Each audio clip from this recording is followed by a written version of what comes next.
Hello everyone, welcome to another Playwright tutorial, and in this video we'll be testing local storage using Playwright and TypeScript.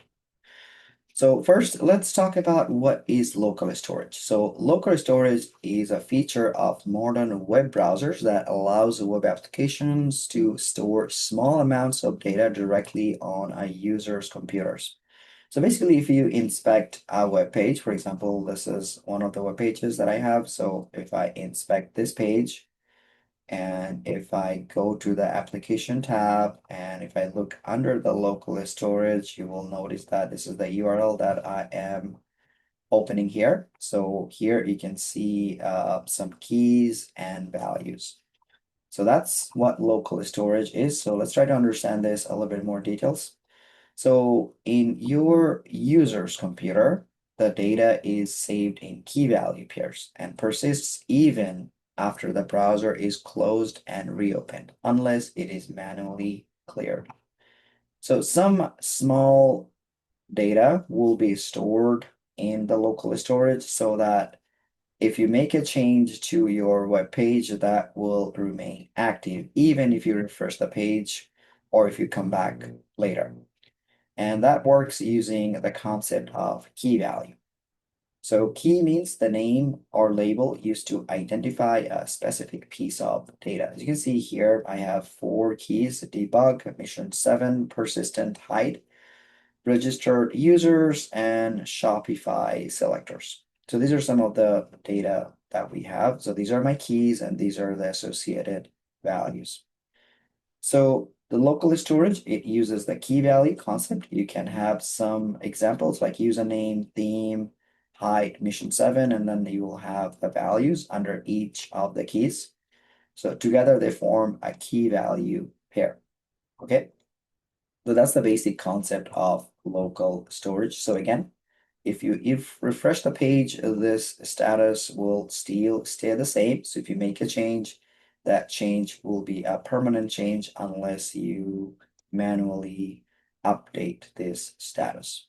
Okay, and that's what we're gonna test. So now let's look at the scenario. So the UI contains an element called mission 7. So on this page, I have something called mission 7. Okay, search functionality. And then I have mission 8 and mission 9.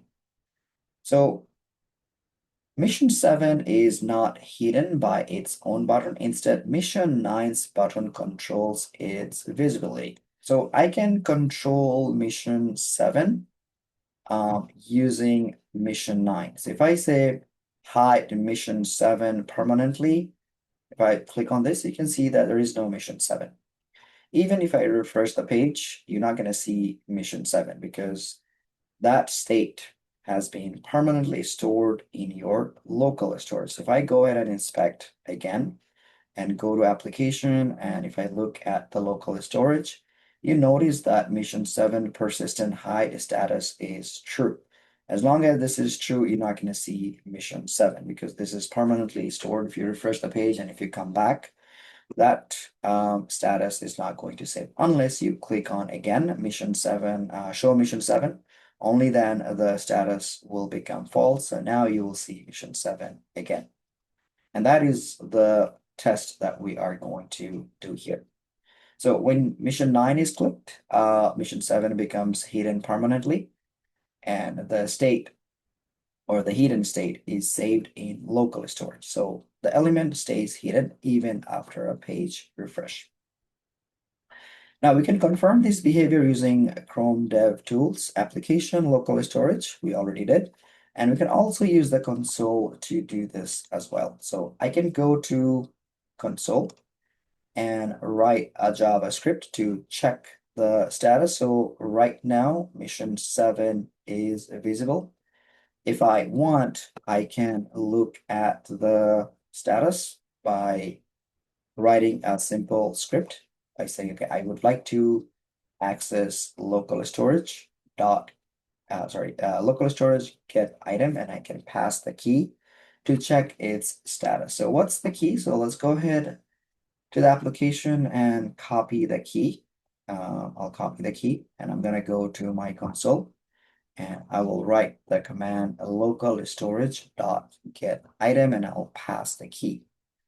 So I will say local storage dot, and what we want to do, we want to get item and we'll pass the key here as a string.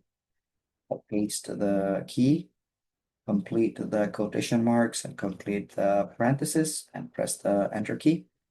And you can see here it says false. Why this is false? Because it is visible. So the mission 7 persistent hide status right now is false because I did not hide this yet. So if you go to the application, you will notice that it says false. And the console also confirms that that's false. Okay. All right, so now it's time to write the automation test that will also make sure that this is working correctly in our automation test suite. So what we're going to do is we'll click the mission 9 button. We're going to assert in the UI that mission 7 disappears. And then we're going to also assert in local storage that the correct key value reflects mission 7 is hidden. We're going to refresh the page. And after refresh, mission 7 should still be hidden. We're going to verify this from both UI and local storage. And that will ensure that the app correctly persists state using local storage. Okay, so let's go ahead and start writing this test. There is one piece that we will explain, but let's go ahead and start writing the test. I'll write the test in VS Code. So let's go to my VS Code. So here I have a file created example.spec.ts, and here we're gonna write that test step by step. So we'll start with a title. So let's say test. What will be the title? Let's say mission 7 stays hidden after page refresh. Okay, so I'll use the autocomplete. There you go. And here we're gonna start writing the test. The first thing is I have to go to that URL. As you can see that the autocomplete suggests me that, so I'll press the tab key to click that. So this is the URL that I'm going to visit. And I need to identify mission 9 and mission 7. So I'm gonna create two variables. First, we're gonna do mission 7 or mission 9. And we'll try to find that based on locator. And let's go ahead and find mission 9 and mission 7. So if you go to that page and inspect the button, so in order to hide mission 7 permanently, we can look at the ID. The ID is persistent hide button. So I'll copy that. That will be used for my ID. So that is mission 9. So page dot locator, and I'm going to use the ID.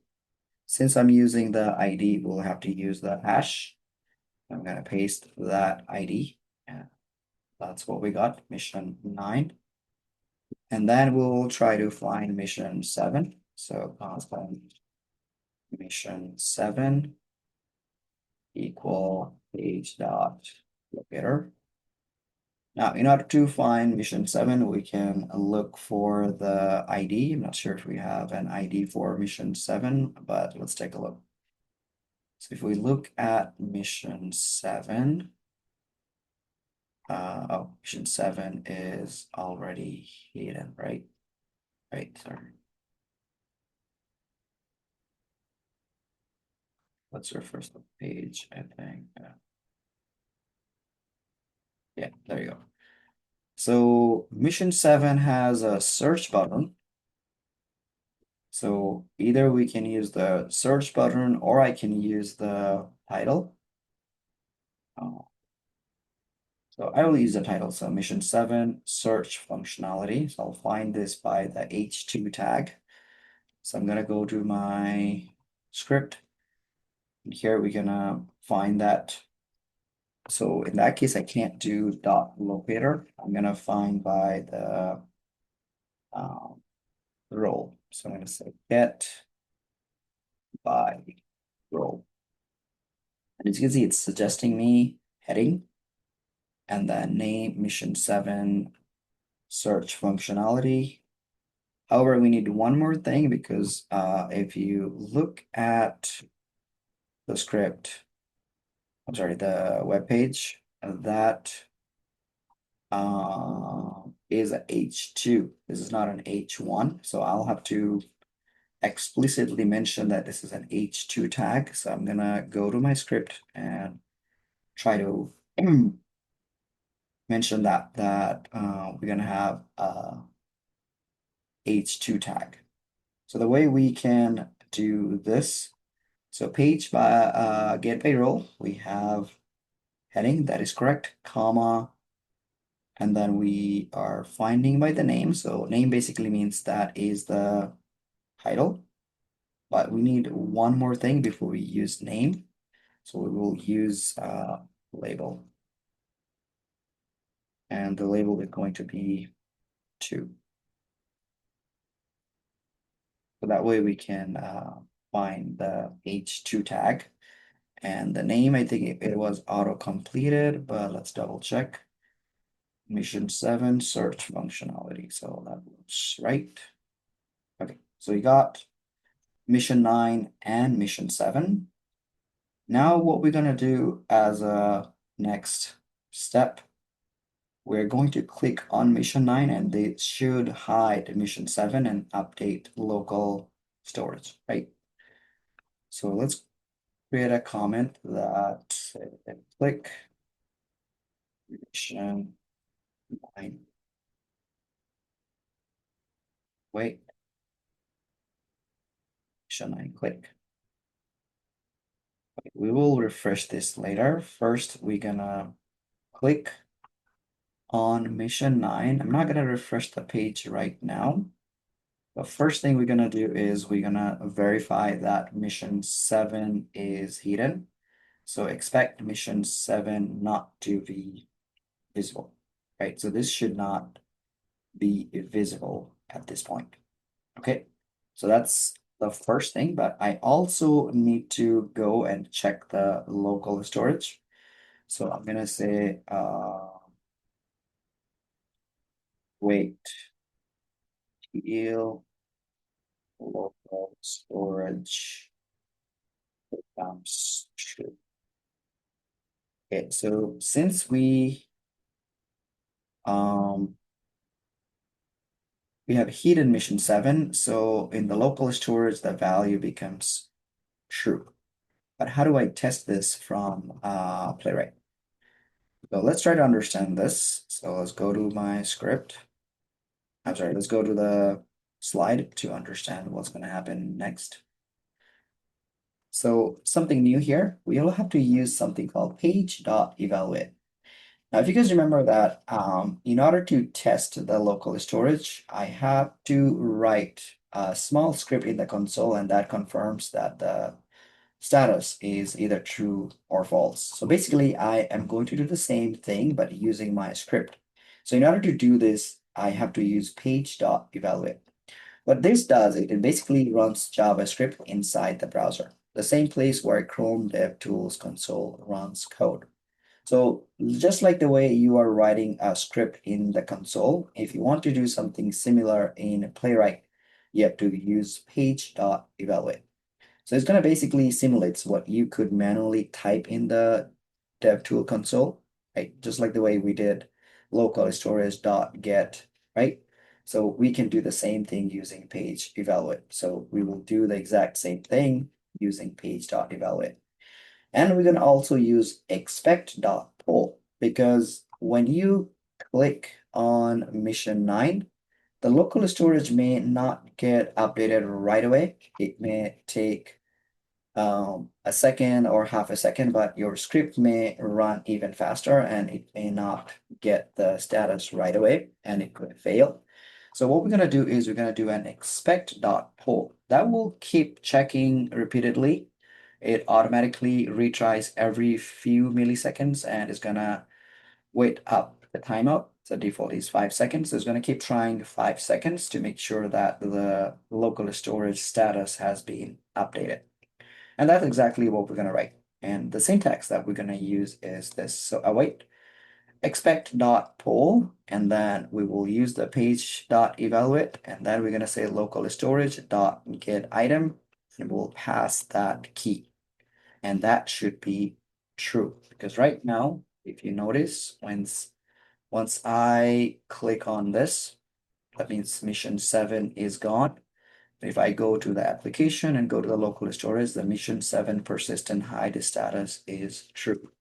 And that's exactly the code that we're gonna place in the Playwright that will also check that the local storage get item, the key mission 7 persistent hide is true. So I'll just copy this and put it in my script.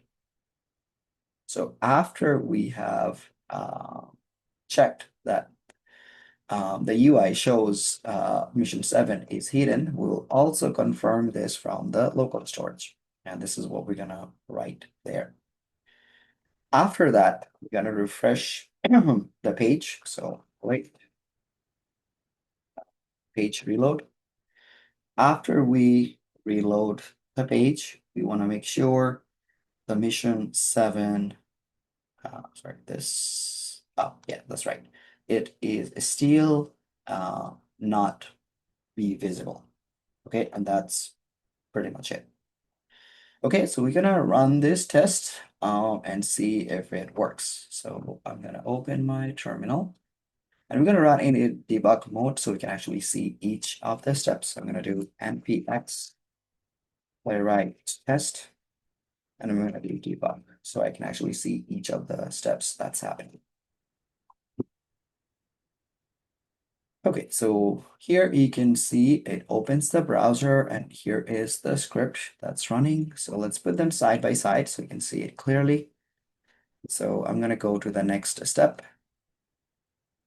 Okay, so it fails to load this page. Let me just make sure that this page is working. And this is the link. I'm gonna copy the link, refresh the page. It is actually working. So let's go to the script to make sure this link, I'm gonna paste it again. I'm not sure if I wrote it correctly. This should be the link. So let me run this again. Probably that link wasn't correct. So let me turn it off and try again. I'll just press the up arrow, click on debug. Okay, and then let's go to that. And now you can see that it's working. So the link wasn't right. So now you can see that its focus is on here. Hide mission 7 permanently. The mission 7 is still there. Go to the next step. Mission 7 is going to be gone. If I click. Okay, I haven't clicked on it actually. So there you go. So mission 7 is now permanently hidden. If you can check, you can confirm that yes, it is gone. So the test is working. Let's go to the next step. Now we are not going to see the UI though here because it's not going to open the Chrome Dev tool. It's just running in the background. That is going to check that the status is true. If we want, you can verify this too by inspecting this page as well. So if I click inspect, and if I go to the application and local storage, this one, you can see that it shows true. So that means my test is working, the status is true. In my script, this is also true. So it looks good. Let's go to the next step, which is going to refresh the page. And since after refreshing the page, it confirms that it is still not visible. So the test is passing and we're good. Oh, actually, it failed. Mission 7 stays hidden after page refresh. Let's see what happens. Okay, so something is wrong here, even though it worked. We just noticed. Let's see. Await page reload. Did I complete to be true? Okay, I think there is a syntax error here. So I completed the function true. No, that looks right to me. Okay, so let's run this again. And this time I'm not going to use the debug mode. So let me just run the test quickly to see if I click something. Okay, there you go. It says passing. So I think I clicked something. That's why it failed for some reason. But yeah, you can see here that mission 7 stays hidden after a page refresh. So it's working. Okay, so that is a simple test in the local storage that if you change something, whether the status has been permanently saved in the UI and in the local storage. Okay, guys, hopefully this makes sense. Thank you for watching. Bye.